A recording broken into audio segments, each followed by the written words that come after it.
I've been lonely for most of my life. What I'm about to tell you might be the biggest surprise of your life about loneliness. Almost everything you think you know about loneliness is wrong. And the worst part? Most of the advice you're given, from experts, from friends, from family, from teachers, it doesn't just fail. It actually makes things worse. They don't know this because they've never escaped it themselves. I know, because for nearly 40 years, I tried every piece of advice I was given. I believed in it. I followed it seriously. I told myself, this is what healthy people do. This is how connection works. And every time, instead of feeling closer to people, I felt even more alone. The advice always sounded reasonable. Go out more. Be social. Just be positive. Do what your friends enjoy. So I did. I learned early on that belonging meant blending in. So I became good at it. I laughed at jokes I didn't find funny. I went to places I didn't enjoy. I stayed longer than I wanted to. I pretended I cared about conversations that left me feeling hollow. I told myself that this is what friendship looks like, and that the discomfort was something I just had to push through. At work, I wore a different mask, but it was still a mask. I was always agreeable, always reliable, always fine. I stayed late. I took on extra work. I smiled through exhaustion. People trusted me. People liked me. And that felt like proof that I was doing something right. From the outside, my life looked full. I had friends. I had coworkers. I had people around me. But inside, I felt strangely absent from my own life. The more I tried to fit in, the more I lost touch with myself. I wasn't choosing my life anymore. I was performing it. And every performance cost me something. Here's the part no one warned me about. When you pretend long enough, people don't reject the real you.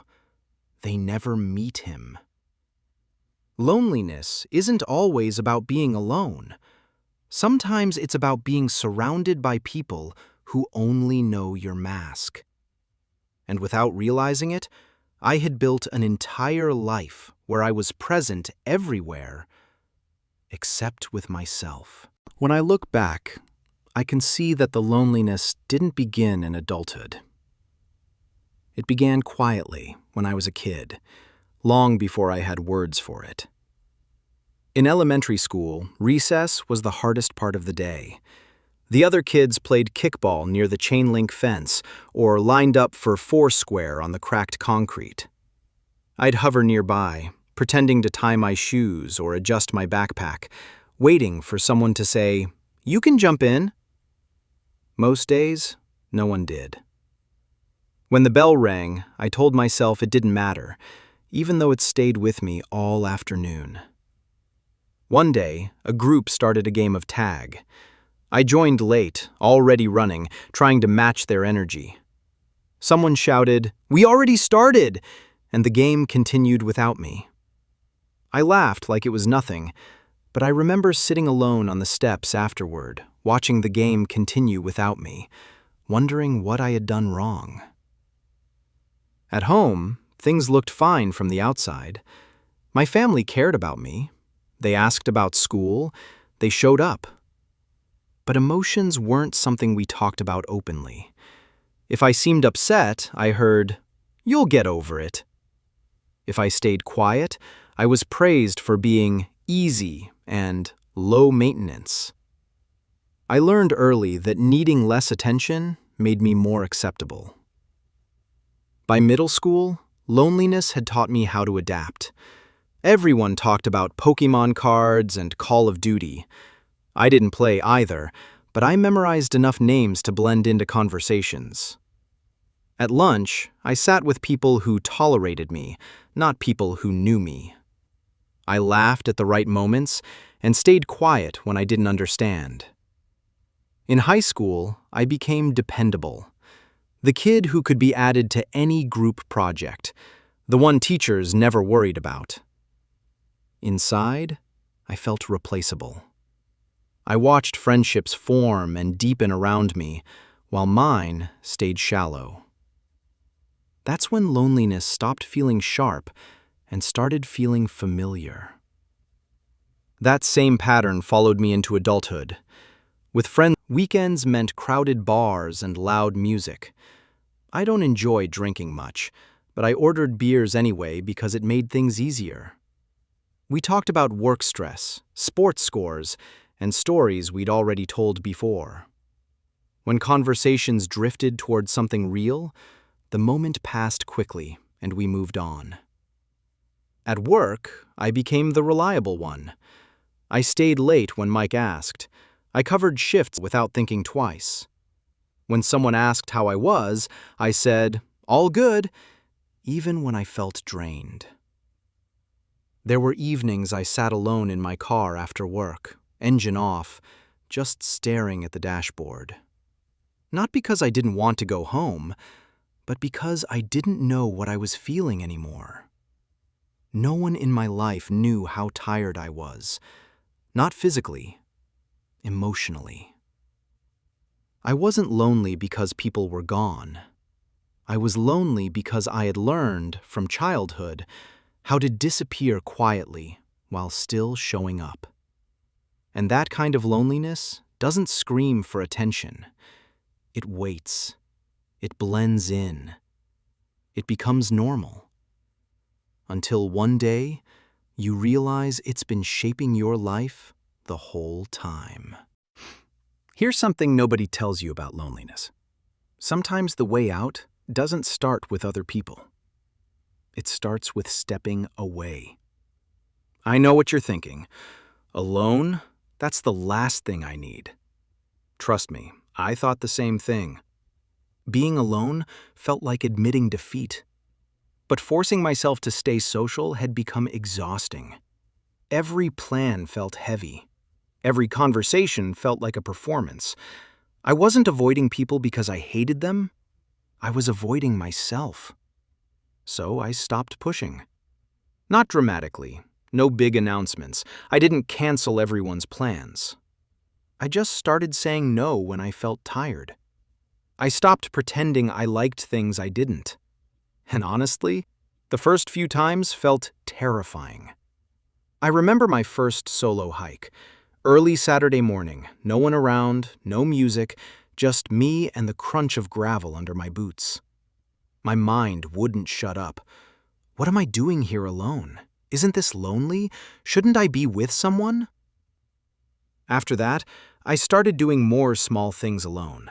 Walking by the river after work, watching the sunset without posting a photo, swimming laps at the community pool, counting strokes, not caring if anyone noticed.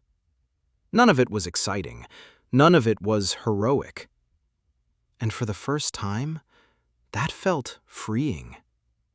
I know what you're thinking now. This sounds like isolation. It sounds lonely. It's not.